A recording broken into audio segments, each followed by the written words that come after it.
Recording number 9 master ఈకే వ్రాసిన గోదా వైభవము అనే పద్య కావ్యం కథారూపంగా చెప్పుకుంటూ ఉన్నాము.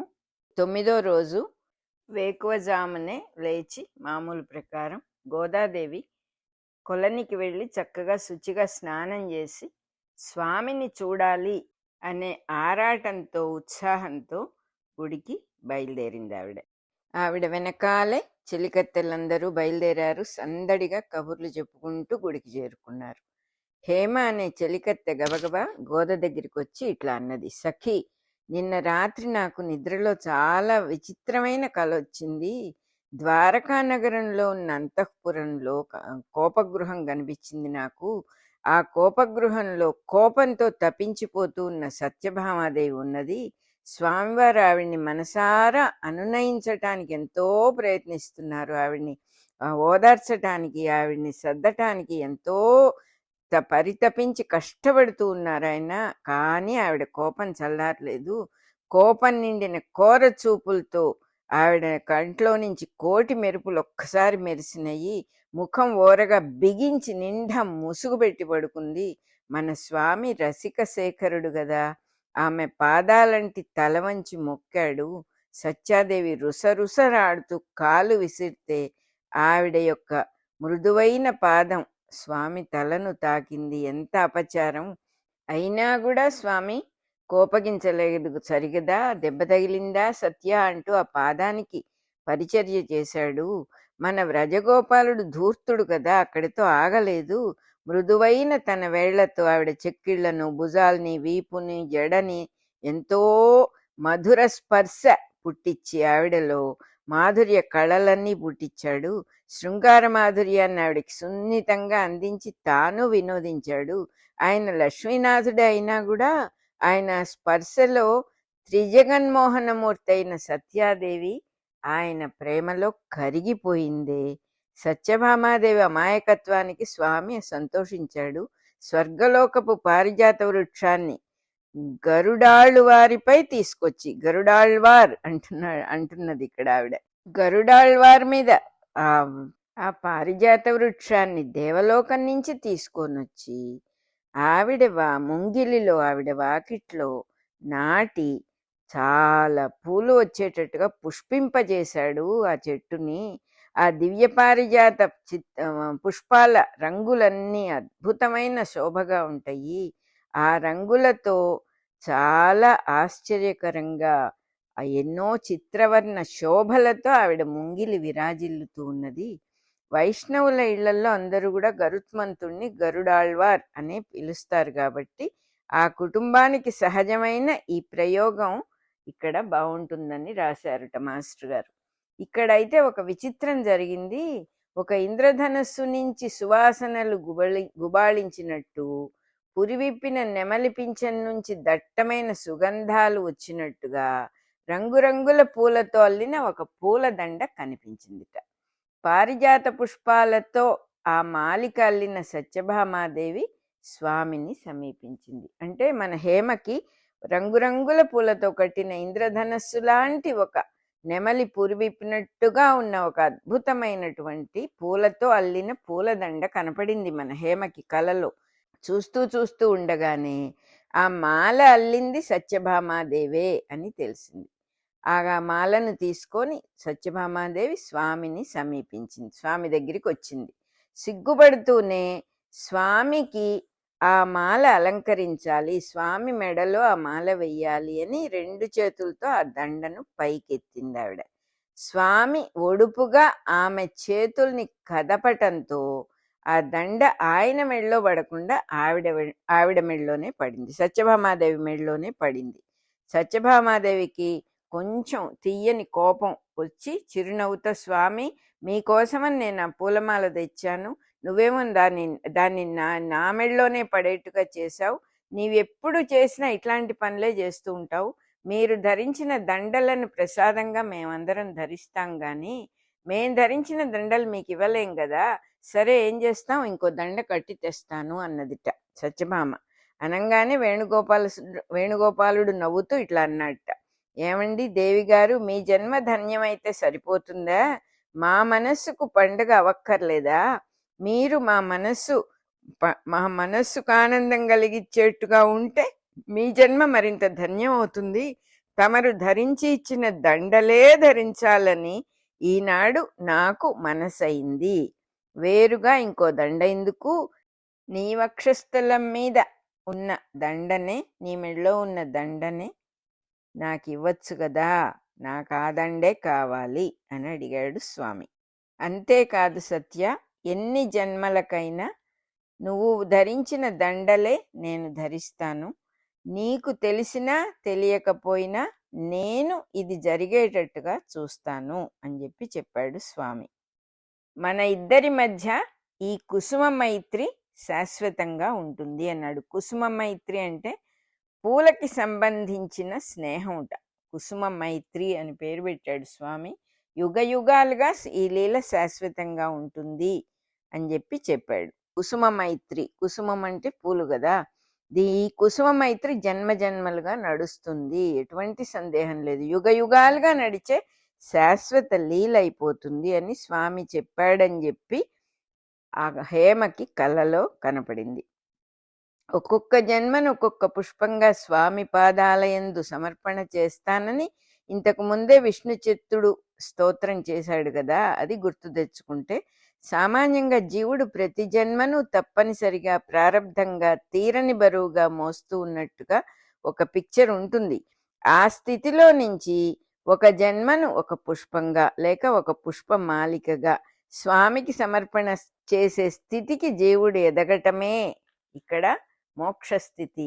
బరువు మోసిన జన్మల్లో కూడా ఒక్కొక్క మంచి గుణాన్ని జీవుడు అలవాటు చేసుకుంటూ ఉంటే, ఒకవేళ జన్మ కష్టం అనిపించినా ఇబ్బంది అనిపించినా ఒక్క మంచి గుణాన్ని అలవాటు చేసుకుంటూ ఉంటే దాన్ని స్వామి తప్పకుండా స్వీకరిస్తాడు. తాను ధరించి ఇచ్చిన దండని సమర్పించిన యువతి అంటే ఆముక్తమాల్యద యొక్క ప్రవర్తనలో ఉన్న ముఖ్య సంకేతం ఇదే. ఆముక్తమాల్యద అని పిలిచారు ఆ సత్యాదేవిని. అంటే తను ధరించిన దండల్ని సమర్పించినది అని. ఆవిడ జీవితంలో ముఖ్యమైన సంకేతం ఏంటంటే ఒక మంచి గుణాన్ని అలవాటు చేసుకోవటము అనే సంకేతం అన్నమాట. ఇండికేట్ చేస్తున్నది ఆవిడ. సత్యభామ గాని గోదాదేవి గాని భూదేవి అంశంలో జన్మించిన వారే.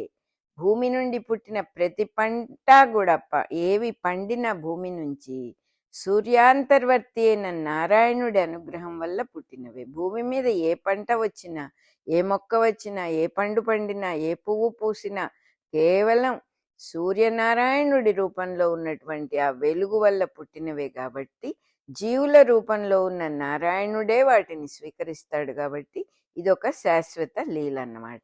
భూదేవి తాను పండించి ధరించిన పంటను తన బిడ్డలైన జీవులందరికీ ప్రేమతో సమర్పించి మాతృమూర్తిగా సార్థకత చెందుతోంది. ఈ సమర్పణ జీవుల ద్వారా దేవుడికి చెందేటప్పుడు ఆ భూదేవియే స్వామికి ప్రియురాలైపోయి ప్రేమమూర్తిగా నిలబడుతూ ఉన్నది. అంటే జీవులకు మాతృమూర్తిగా, జీవులలోని దైవాంశకు మాత్రం ప్రియురాలిగా ఉంటుందన్నమాట. భూదేవి అనుగ్రహించిన ధాన్యాలు, పళ్ళు, ఖనిజాలు, ధాతువులు, లోహాలు మొదలైన అన్ని పంటలను మనం స్వీకరించేటప్పుడు భగవంతుడి అనుగ్రహం మన దగ్గరికి భూదేవి ద్వారా నడిచి వచ్చిందని గ్రహించటం చాలా అవసరము.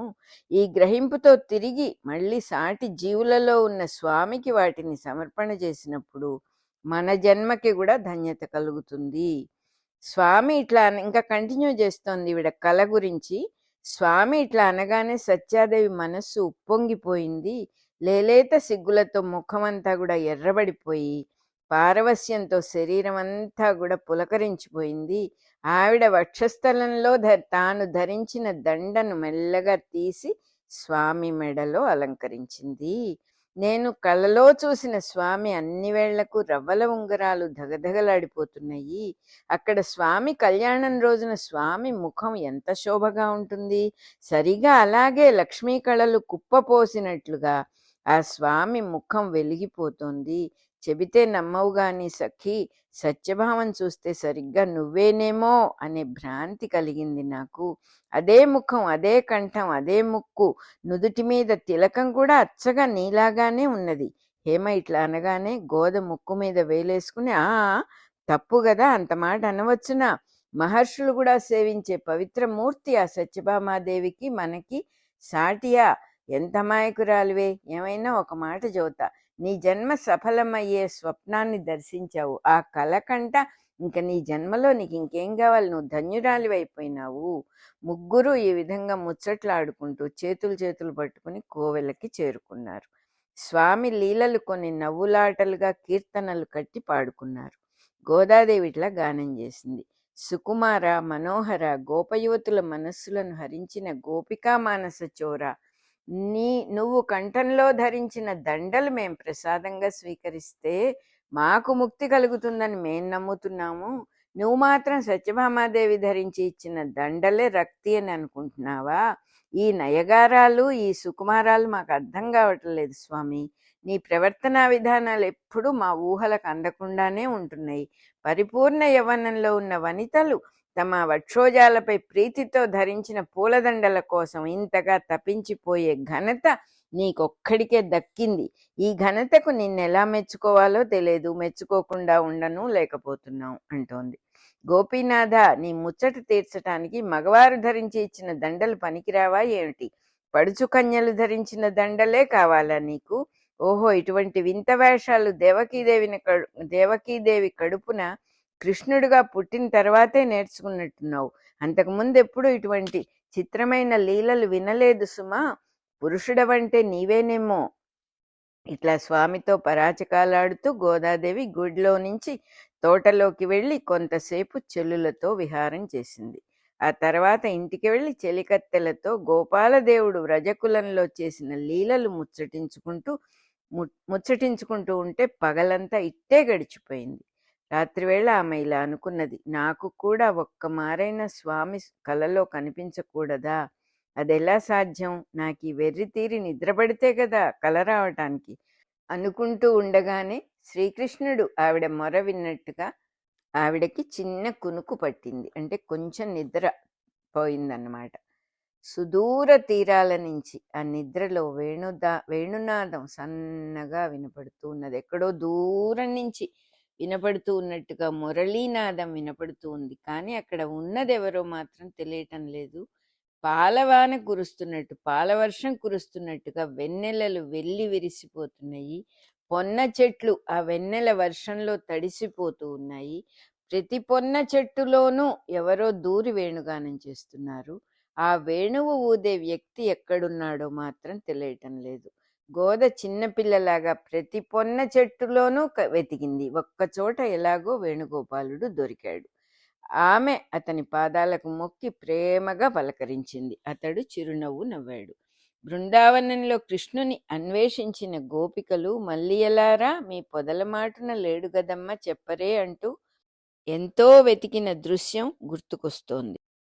నల్లని వాడు పద్మనయనంబులవాడు కృపారసంబుపై జల్లడివాడు మౌళి పరిసర్పిత పింఛమువాడు నవ్వురాజిల్లెడు మోమువాడొకడు చెల్వల మానధనంబు దోచెనో మల్లియలారా. ఓ మల్లియలారా, మీ పొదల మాటున లేడు గదమ్మ చెప్పరే, మీ పొదల మాటున లేడు గదమ్మా చెప్పరే అని ఆ రోజు గోపికలందరూ ఆనాడు వెతకటం అనేది గుర్తుకొస్తూ ఉన్నది. ఆ రకంగా బాలకృష్ణుడి కోసం వాళ్ళు వెతికారు. కానీ బాలకృష్ణుని రూపం మాత్రమే వెతికే వాళ్ళకి ఆయన దొరకడు.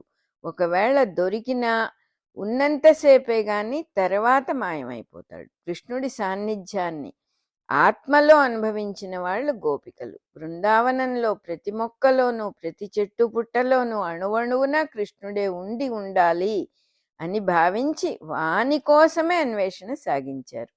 కేవలం కృష్ణ రూపం కోసం కాదు. ఈ విధంగా ప్రకృతిలో దర్శించిన కృష్ణ సాన్నిధ్యం ఇక ఎన్నటికీ కూడా చెదిరిపోదు. సర్వత్రా ఉన్న వాడిని వెతికారన్నమాట వాళ్ళు. ఇటువంటి పరమ ప్రేమనే భక్తి అని నారద మహర్షి తమ భక్తి సూత్రాల్లో నిర్వచించారు. ఈ ప్రేమ అనేది ఎలా ఉంటుందంటే ఎక్కడ చూసినా తన ప్రియుడే కనపడతాడు. భగవత్ స్వరూపం సర్వత్రా ఉంటుందనేది ఒక పక్కన, ఈ ప్రేమ అనేటటువంటిది ఎలా ఉంటుందంటే ప్రియుడు తప్ప అన్యం ఎక్కడా కనపడదు. ఏది చూసినా ఆయనే అనేటటువంటి భావం వస్తుంది. అది కూడా పరమ ప్రేమ అయినప్పుడు. పరమ ప్రేమ ఎప్పుడవుతుందంటే భగవంతుడే మన ప్రియుడైనప్పుడు అది పరమ ప్రేమ అవుతుంది. ఆ పరమ ప్రేమ అయినప్పుడు నిజంగా ఆయన సర్వత్రా ఉన్నవాడే కాబట్టి అంతటా సర్వత్రా ఆయనే దర్శనమిస్తాడు. చెట్టుగాను ఆయనే ఉంటాడు, పువ్వుగాను ఆయనే ఉంటాడు, ఆకాశంగాను ఆయనే ఉంటాడు. సమస్తము తానే. ఈ దర్శనం అలా జరుగుతుందన్నమాట. వాళ్ళు అలా వెతికారు గోపికలందరూ కూడా. ఆ కృష్ణ సాన్నిధ్యం ఎప్పటికీ చెరిగిపోదు అసలు. ఉదాహరణకి భక్తి అంటే తైలధారలాగా చెదిరిపోని ధార, కంటిన్యూస్గా వస్తూ ఉన్నటువంటి ధార. దానికి ఉదాహరణ ఎవరంటే వ్రజగోపికల భక్తి అని చెప్పి నారద మహర్షి అంతటి వాడే చెప్పాడు. ఇప్పుడు గోదాదేవికి దొరికిన అనుభూతి కూడా అలాంటిదే. బృందావనాన్ని గోపికలను స్మరించింది కాబట్టి ఆ అనుభూతి యొక్క తత్వాన్ని ఆమెకు కూడా స్వామి ప్రసాదించాడు. కాబట్టే గోదాకుమారి చెట్టు చెట్టులోనూ స్వామి అస్తిత్వాన్ని అనుభవించి వెతుకుతూ ఉన్నది. ఒక రూపంలో స్వామి కనిపించటం అంటే ఒక చోటే జరుగుతుంది. ఈ పద్ధతిలో వెతుకుతూ ఉంటే తన హృదయంలోనే స్వామి మూర్తి కనబడటం అనేది జరుగుతుంది. ఎక్కడో ఒక చోట అంటే తనలోనే స్వామిని చూసుకున్నప్పుడు ఏమవుతుందంటే ఎడబాటు అనేదే ఉండదు. స్వామికి తనకి ఏ తేడా లేదు అని తెలుస్తుందన్నమాట. అది ఎలా తెలుస్తుంది అంటే రాధాకృష్ణులు పొదల్లో దూరేవాళ్ళుట. వాళ్ళిద్దరూ కూడా ప్రేమ సమావేశంలో ప్రపంచాన్నే మరిచిపోయి పొదలోకి దూరటం, కబుర్లు చెప్పుకోవటం, పరుగులు పెట్టడం, ఆడుకోవటం, గంతులేయటం, అనేక రకాలుగా వాళ్ళు క్రీడించేవాళ్ళట. అలా ఉన్నప్పుడు కొంతసేపు అయిన తర్వాత వాళ్ళకేమయ్యేదంటే కృష్ణుడెవరో రాధెవరో మర్చిపోయేవాళ్ళు. రాధ నువ్వా నేనా అని, అంటే లోపల ఉన్న భావాలన్నీ ఏకమైపోయినప్పుడు ఏమవుతుందంటే అంటే స్వభావం కూడా మారిపోయేది. స్త్రీత్వము అనేది ఆవిడ దగ్గర నుంచి పోయేది, పురుషత్వము అనేది ఈయన దగ్గర నుంచి పోయేది. అప్పుడు వాళ్ళిద్దరూ మాట్లాడుకొని వాళ్ళు వేసుకున్న బట్టల్ని వాళ్ళ భావాల ప్రకారం వాళ్ళే మాట్లాడుకునే వాళ్ళట. నువ్వు రాధగా ఉండు, నేను కృష్ణుడిగా ఉంటాను అని ఆ ప్రకారం బట్టలు మార్చుకొని బయటకు వచ్చేవాళ్ళట. అలా ఉంటుందన్నమాట. ఏకమైపోవటం, స్వభావమే తాను విడిగా లేకుండా అయిపోవటమే స్వామిలో కలిసిపోవటం.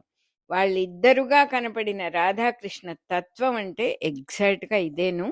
అటువంటి తత్వాన్ని భక్తి సూత్రాల్లో నారద మహర్షి కూడా చెప్పారు. ఇప్పుడు గోదాదేవికి వచ్చినటువంటి అనుభూతి కూడా సరిగ్గా అలాంటిదే. బృందావనాన్ని గోపికల్ని స్మరించింది కాబట్టి ఆ అనుభూతి యొక్క తత్వం అంతా కూడా స్వామి ఆవిడకు ప్రసాదించాడు.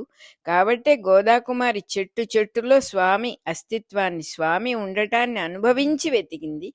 ఒక రూపంలో స్వామి కనిపించటం అంటే ఒక్క చోటే జరుగుతుంది. కానీ ప్రకృతి అంతా వెతుకుతూ ఉన్నప్పుడు, సమస్తంలో స్వామే ఉన్నాడని తెలిసినప్పుడు అంతటా ఆయన మూర్తే దర్శనమిస్తుంది.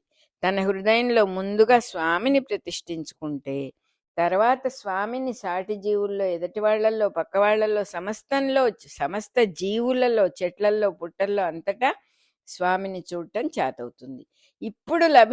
ఇప్పుడు దొరికిన స్వామి సాన్నిధ్యం సరిగ్గా నారద మహర్షి చెప్పినటువంటిది. అది ఇంకా విడవబడదు. స్వామి ఎప్పుడూ తనుగానే తనతోనే ఉంటాడు అనేదన్నమాట. స్వామి ఇట్లా అన్నాడు ఆవిడతో కలలో, తోటలో పూలన్నీ తీసుకురా, దండలు గట్టి నువ్వు ధరించు, ఆ దండలే నాకు సమర్పించు. ఇంక మీదట నువ్వు జడ అల్లుకోవద్దు, ఆ జుట్టుని పైకి ముడిచి వయరముడిలాగా బిగించుకో, నుదుటి మీద ముద్దుగా ఒక దోస గింజ లాంటి ఆకారంతో చిన్న బొట్టు పెట్టుకో, దాని కింద ఒక చిన్న చుక్క పెట్టుకో, నీ వక్షస్థలం మీద ఉన్న వనమాల ఇచ్చి నాకు గుడికొచ్చి నాకు ఇచ్చేసేయి అని చెప్పాట. స్వామి ఇట్లా అంటూ ఉండంగానే గోదాదేవికి మెళుకు వచ్చింది. దేవాలయంలో గంట వినపడింది. కోనేటిలో శుచిగా స్నానం చేసి కదలి వస్తూ ఉన్న గోదాకుమారి కళ్ళల్లో స్వామి ఆదేశించిన దీక్ష తళుక్కుమందిట.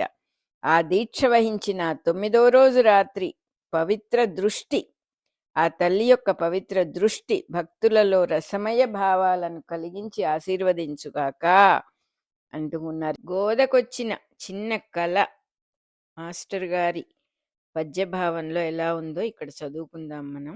తన స్నేహితురాలు చెప్పిన కళ విని గోద గోద చెలికత్తెలు కబుర్లు చెప్పుకుంటూ కృష్ణుడి మీద పాటలు పాడుకుంటూ గుడికి వెళ్తూ ఉన్నారు. అందులో మన గోద పాడిన పాట ఏమిటంటే, సుకుమార మనోహర గోపకామిని మానస చోర, నీ మెడనమర్చిన దండల మాకు ముక్తియో, మానిని సత్యభామ కొని మన్పిన దండల నీకు రక్తియో, నీ నయగారముల్ తెలియనేరము నిత్యమచింత్య మార్గముల్, వయసు పడుచులు ప్రేమతో వక్షమందు దాల్చు దండల కోసమై తపన చెందు, ఘనత చెల్లెను నీకు ఒక్కనికే స్వామి, మదిని నిన్ను మెచ్చలేము పో మానలేము,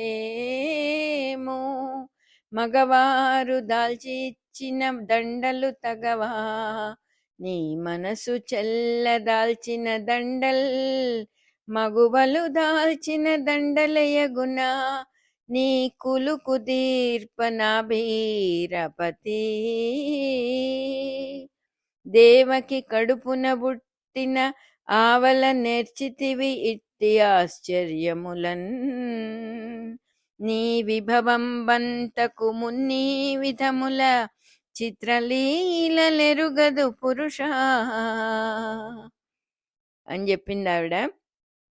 నాకు కూడా స్వప్నానుభూతి కలగాలి, నాకు కలలోకి రావా స్వామి అని అడిగింది. ఆ మొర విన్నట్టుగా గోదకి కొంచెం నిద్ర పట్టడం, ఆ నిద్రలో కల రావటం కూడా జరిగింది. ఆ కల ఎట్లా ఉందిట, వెన్నెలలు పాలవర్షమై వెళ్ళి విరిసే, పొన్న మొక్కలు తడిసెను వెన్నెలలను, మొక్క మొక్కను లీనమై మురళియూదనెవరో, తెలియలేదు దువారెందుగలరో, పొన్న పొన్నను వెదికెను చిన్న గోద, ఒక్క తావున వ్రజరాజు చిక్కెనెటనో, వాని పాదమూలము మ్రొక్కి పలుకరించే, అతడు చిరునవ్వు తొణికించి అనియ ఇట్లు,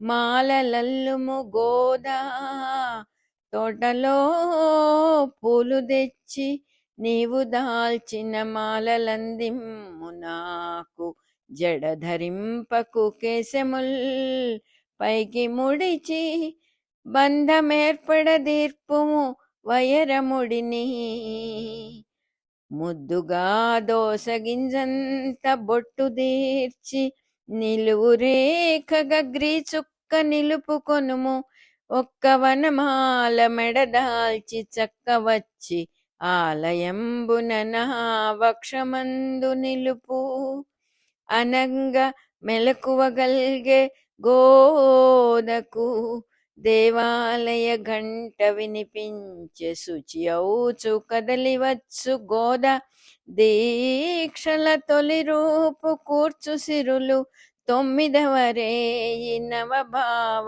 తుందిలములు. మన రికార్డింగ్ నంబర్ 9 అయిపోయింది.